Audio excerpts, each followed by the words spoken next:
Hello, my name is Josh Atkinson, and you have once again stumbled upon my oil painting YouTube channel. Before I get started with today's video, I want to ask everybody to hit the like button, the subscribe button, and the notification bell for the algorithm. So, today I'm going to show you how I made this painting, which I really dig. I painted this young gentleman named Sawdust because they are a subscriber to this channel and suggested that we should do a collaboration because fun, young, creative people. So anyway, I did it. I'm very happy with it. Their video is linked below. They do woodworking and made this very uncanny valley, creepy looking bowl thing. And I made this portrait. So without further ado, the time lapse of making the portrait. So here is our source image of my friend from the internet, Sawdust. And now the time lapse. I have recorded and re-recorded this voiceover I I think this might be the sixth time.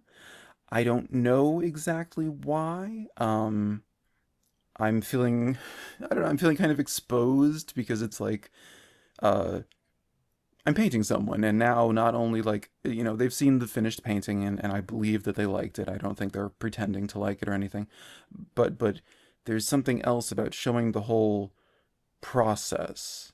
I don't know, it's very revealing, and there is a certain intimacy to painting someone who is a person in your actual life, not someone from the internet or some movie that no one's seen since 1972, which is what I tend to paint people from.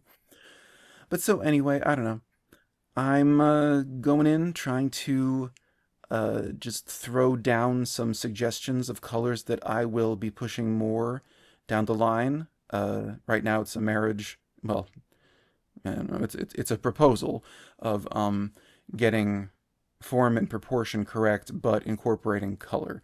So I'm going in with the blue eyeshadow, a bit of the blue lipstick that they're wearing. I'm giving some color to the cheeks, finding the colors that are appropriate for the forehead above the eyebrows. They're lit from below, so so the shadows are all upside down.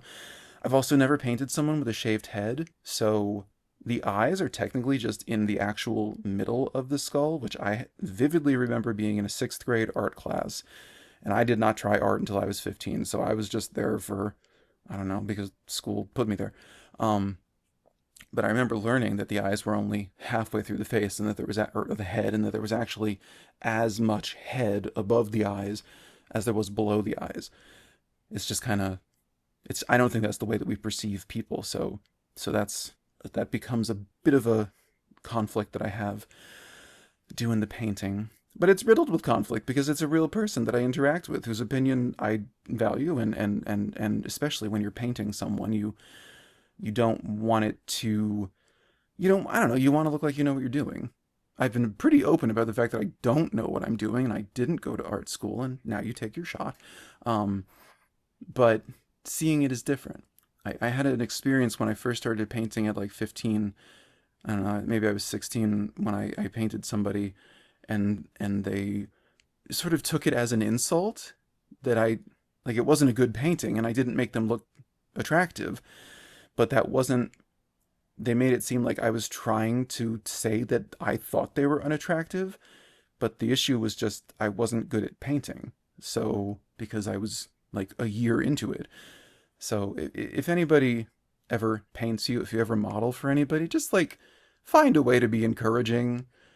Like I've learned, like when you go see a friend's theater show, or whenever it's a sudden revelation of someone else's art, prepare the smile.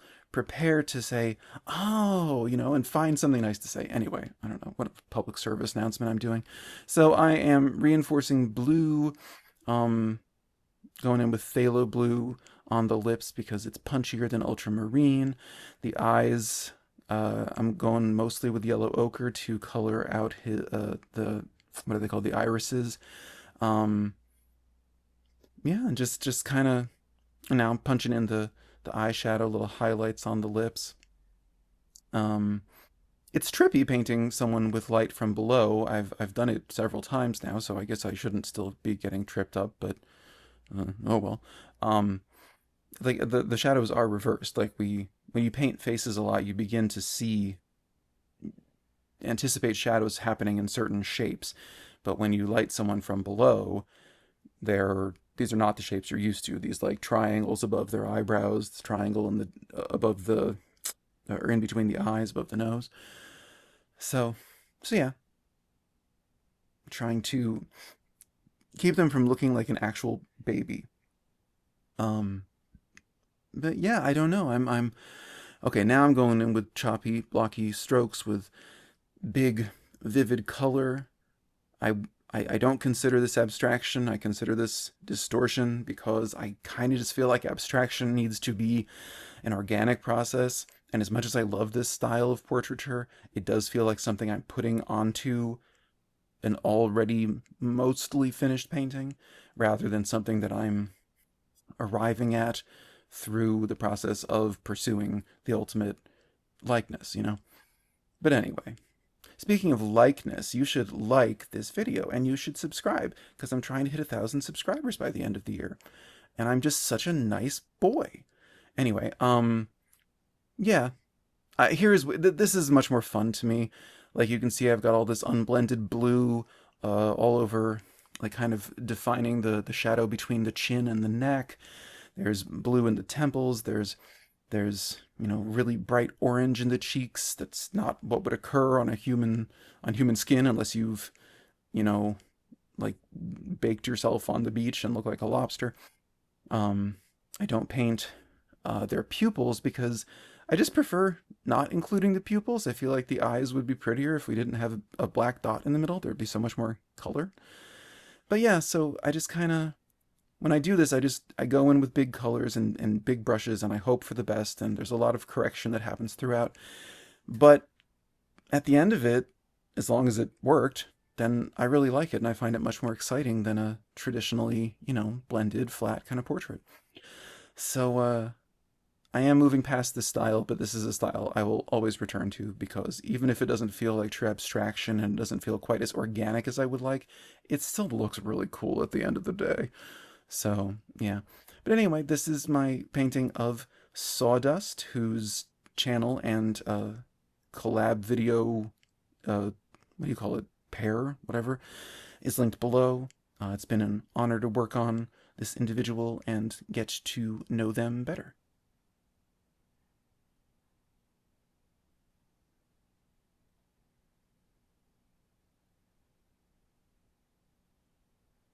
So then, yes, that is how I arrived at this portrait of Sawdust.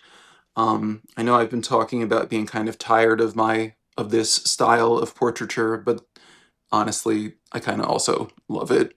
I did this painting like 2 months ago. Not sure if I said that during the time lapse because I haven't recorded it yet. But anyway, check out Sawdust's channel. It is a woodworking channel, but it's also like philosophical. It's also kind of like spiraling crazy, but in a really like welcoming way. So I don't know. I'm enjoying it. I wouldn't have done a collab if I wasn't enjoying what they were putting out. So please do check out their collab video and their channel. And I wanted to say thank you for the, like, I think I got like 11 new subscribers at the time of this recording this week, so lovely. Keep it up, trying to hit 1,000 by the end of the year. And if you enjoyed this video, you can check out last week's more traditional portrait, still kind of loose, or the week before where I did the second in a series of leaf paintings that is going to continue next week. So anyway, I will see you then in 7 days, and I hope that you enjoy every moment of them till then. Okay, bye-bye.